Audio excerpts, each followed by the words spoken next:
আমাৰ মুখ্যমন্ত্ৰীয়ে সদায় ইতিহাসৰ অপব্যাখ্যা কৰে, ভুল এনালাইচিছ দিয়ে। কংগ্ৰেছ পাৰ্টিৰ বাংলাদেশীৰ প্ৰতি কোনো ধৰণৰ বিদেশীৰ প্ৰতি কোনো ধৰণৰ মৰম দয়া স্নেহ নাই। কিন্তু হিমন্ত বিশ্ব শৰ্মা ডাঙৰীয়াই অসমীয়া জাতিক কেনেকৈ খণ্ড বিখণ্ড কৰিব পাৰি সেই কামত লাগে। মুখ্যমন্ত্ৰী মহোদয় সদায় ঘৃণা ছটিয়াই, সদায় মেৰুকৰণৰ কথা কয়, সমাজখন কেনেকৈ সদায় হিন্দু মুছলমানত বিভক্ত হৈ থাকে সেই কথা কৈ থাকে।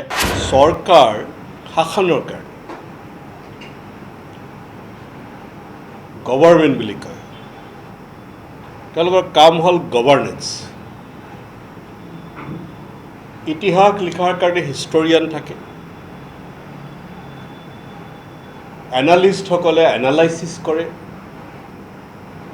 কিন্তু কিছুদিন ধৰি দেখা গৈছে বা এইটো কাৰ্যকালত যে আমাৰ মুখ্যমন্ত্ৰীজনে শাসনতকৈ গভৰ্নেন্সতকৈ তেওঁ কেতিয়াবা হিষ্ট্ৰীৰ কাম বেছি কৰে, কেতিয়াবা এনালিষ্টৰ কাম বেছি কৰে।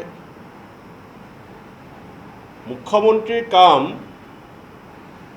এনালাইচিছ কৰা নহয়, মুখ্যমন্ত্ৰীৰ কাম হৈছে সমাধান কৰা।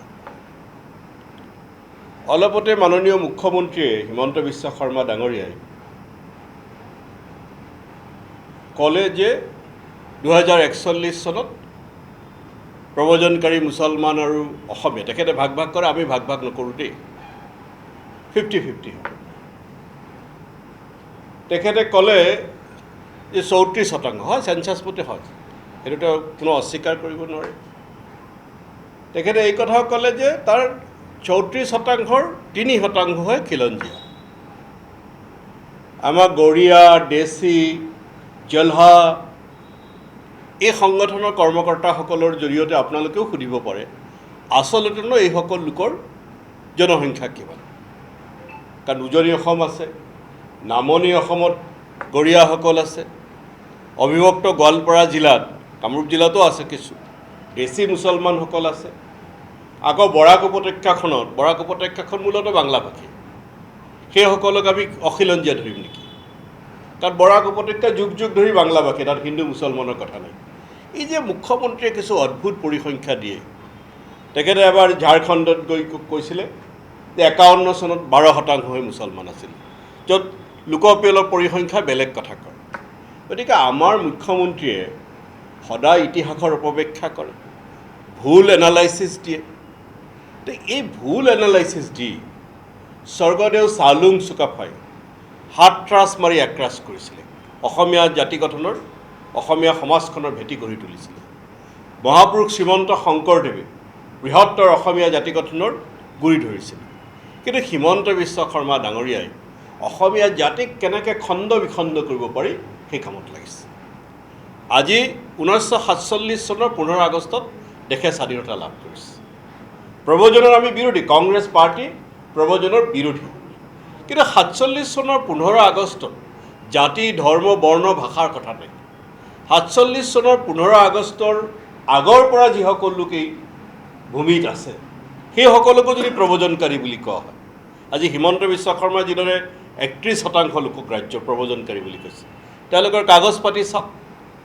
তেওঁলোকৰ বহুদৰে 47 চনৰ 15, মই আগৰ কথা নকয়, 47 চনৰ 15 আগষ্টৰ আগৰ পৰা ইয়াত আছে, তেওঁলোকক কেনেকৈ প্ৰব্ৰজনকাৰী বুলি কোৱা হয়? কাৰণ যিখন দেশৰ লগত আমি প্ৰব্ৰজনকাৰীৰ কথা কওঁ সেই দেশখনৰ জন্ম 71 চনত। আকৌ যদি আমি পাকিস্তানৰ কথাও কওঁ, পাকিস্তানৰ জন্ম 1947 চনৰ 14 আগষ্টত। গতিকে তাৰ আগত এই দেশখন, ভাৰত, বাংলাদেশ, পাকিস্তান এখন দেশ আছিলে। গতিকে আমি তাত যদি সমাজখনক এইদৰে ভাগ কৰোঁ, আমাৰ সমাজ জীৱনৰ, আমাৰ স্বৰ্গদেউ চাওলুং চুকাফাক অপমান কৰা হ'ব, মহাপুৰুষ শ্ৰীমন্ত শংকৰদেৱক অপমান কৰা হ'ব। আৰু এই কথা অকপয় মই ব্যক্তিগতভাৱে বহু সময়ত কৈছোঁ, আমি স্বীকাৰ কৰোঁ, হয় মুছলমানৰ জনসংখ্যা বৃদ্ধিৰ হাৰ কিছু বেছি। আজি যদি SAY 84 মতে যাওঁ, বহু কমি আহিছে, সেইটো এটা বেলেগ কথা। কিন্তু আজি চৰকাৰৰ দায়িত্ব কি? সেই জনসংখ্যা কেনেকৈ নিয়ন্ত্ৰণ কৰিব পাৰি? জনসংখ্যা নিয়ন্ত্ৰণৰ কাৰণে এটা পলিচি থাকিব লাগিব। মুখেৰে যদি আমি সদায় কৈ থাকোঁ, আমি যদি ঘৃণা ছটিয়াই থাকোঁ, আমি যদি প্ৰিভেণ্টিভ মেজাৰ নলওঁ, জনসংখ্যা কিদৰে নিয়ন্ত্ৰিত হ'ব? আজি যিখন সমাজত জনসংখ্যা বৃদ্ধি হৈছে, আজি বিগত 4 বছৰত সেই সমাজখনত কিমান অধিক হস্পিটেল স্থাপন কৰিলে মুখ্যমন্ত্ৰীয়ে তাৰ শ্বেতপত্ৰ প্ৰকাশ কৰক। সেই অঞ্চলত কিমান নতুন শিক্ষা অনুষ্ঠান প্ৰতিষ্ঠান কৰিলে, কিমান সজাগতা সভা কৰিলে। অকল ঘৃণা ছটিয়ালে জনসংখ্যা নিয়ন্ত্ৰিত নহয়। চৰকাৰৰ দায়িত্ব হৈছে প্ৰিভেণ্টিভ মেজাৰ গ্ৰহণ কৰা, চৰকাৰৰ দায়িত্ব হৈছে ৰিমেডি ওলোৱা। কিন্তু সেই দায়িত্ব পালন নকৰি অকল যদি ঘৃণা ছটিয়াই থাকে, সেই দায়িত্ব পালন কৰা নহ'ব। আচল কথাটো কি জানে? আমাৰ মুখ্যমন্ত্ৰীয়ে এই কথা নিশ্চিত হৈছে যে 2026 চনত তেখেতৰ আৰু তেখেতৰ দলৰ বিদায় নিশ্চিত। আপোনালোকক মই মনত পেলাই দিছোঁ, যেতিয়া ডিলিমিটেশ্যন হয়, সমষ্টি পুনৰ নিৰ্ধাৰণ হয়, তেতিয়া মুখ্যমন্ত্ৰীয়ে ফিতাহী মাৰি কৈছিলে যে এই সমষ্টি পুনৰ নিৰ্ধাৰণৰ জৰিয়তে, তেখেতৰ পৰিভাষাত, আমাৰ পৰিভাষাত নহয় দেই, যে খিলঞ্জীয়া মানুহৰ ভৱিষ্যত 50 বছৰলৈ সুৰক্ষিত হ'ল। এতিয়া সেই কথা ক'ত গ'ল?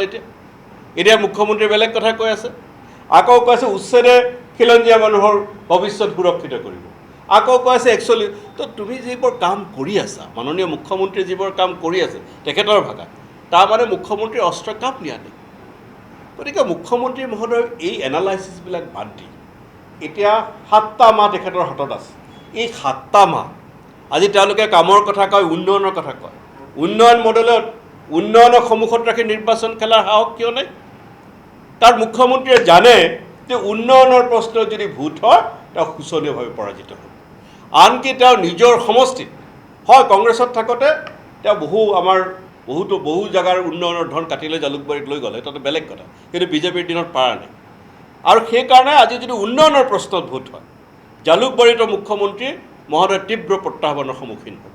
সেই কথা অনুধাৱন কৰিছে কাৰণে মুখ্যমন্ত্ৰী মহোদয় সদায় ঘৃণা ছটিয়াই, সদায় মেৰুকৰণৰ কথা কয়, সমাজখন কেনেকৈ সদায় হিন্দু মুছলমানত বিভক্ত হৈ থাকে সেই কথা কৈ থাকে।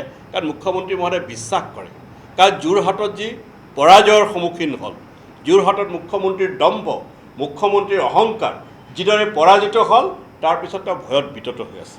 বিশেষকৈ গৌৰৱ গগৈ ডাঙৰীয়া কংগ্ৰেছৰ সভাপতি হোৱাৰ পিছত, প্ৰদেশ কংগ্ৰেছৰ সভাপতি হোৱাৰ পিছত মুখ্যমন্ত্ৰী মহোদয় শয়নে সপনে গৌৰৱ গগৈৰ ভোট দেখি থাকে।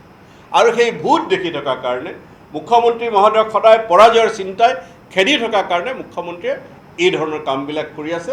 কিন্তু অসমৰ জনগণ বহুত সজাগ, অসমৰ জনগণ বহুত সচেতন। মুখ্যমন্ত্ৰী মহোদয়ে যিমান কূটকৌশল ৰচনা কৰক, 2026 চনত তেওঁৰ দলৰ পৰাজয় নিশ্চিত। আৰু সেই কথা তেওঁ জানে। সেইকাৰণে তেওঁ চলে বলে কৌশলেৰে তেওঁ চেষ্টা কৰিছে যে কিবাকে নিৰ্বাচনী বৈতৰণি পাৰ হ'ব পাৰি নেকি। তেনে মুখ্যমন্ত্ৰী মহোদয়ক আমাৰ প্ৰশ্ন, যদি তেওঁ বাংলাদেশী বুলি ভাবে, কি কাৰণত তেওঁলোকক খেদা নাই? কংগ্ৰেছ পাৰ্টিৰ বাংলাদেশীৰ প্ৰতি কোনো ধৰণৰ, বিদেশীৰ প্ৰতি কোনো ধৰণৰ মৰম দয়া চেনেহ নাই। আমাৰ কাৰণে এটাই কথা, আমি অসম চুক্তিত বিশ্বাস কৰোঁ। অসমৰ সকলো মানুহে এই কথাত অসমৰ সকলো মানুহে এই কথা মানি লৈছে যে 71 চনৰ 25 মাৰ্চৰ পিছৰ সকলো লোক যাব লাগিব, আৰু 71 চনৰ 25 মাৰ্চৰ আগৰ লোকসকলে সুৰক্ষা পাব লাগিব। গতিকে 71 চনৰ 25 মাৰ্চৰ পিছৰ যদি লোক আছে, তেওঁলোকক তৎকালে বহিষ্কাৰ কৰিব লাগে, তেওঁলোকক তৎকালে বাংলাদেশলৈ পঠাব লাগে। আৰু মুখ্যমন্ত্ৰী মহোদয়ে যদি সেই কাম কৰা নাই, তেতিয়া সেইটো নৈতিক দায়িত্ব স্বীকাৰ কৰি তেখেতে পদত্যাগ কৰা উচিত। এনেইতো আবুল তাবুল ক'লে নহ'ব। আৰু মই আৰু এটা কথা কৈছোঁ যে কোনো সমাজক প্ৰব্ৰজনকাৰী কোৱা বুলি উচিত নহয়, বিশেষকৈ যিসকল 47 চনৰ 15 আগষ্টৰ আগৰ পৰা। আমাৰ চুক্তিয়ে কৈছে 71 চনৰ 25 মাৰ্চ, আৰু দেশখন ভাগ হৈছে 47 চনৰ 15 আগষ্ট। 47 চনৰ 15 আগষ্টৰ আগত এই ভূমিত যিসকল আছে, যি সম্প্ৰদায়ৰ নহওক, কোনো সম্প্ৰদায়ক প্ৰব্ৰজনকাৰী কোৱা উচিত নহয়।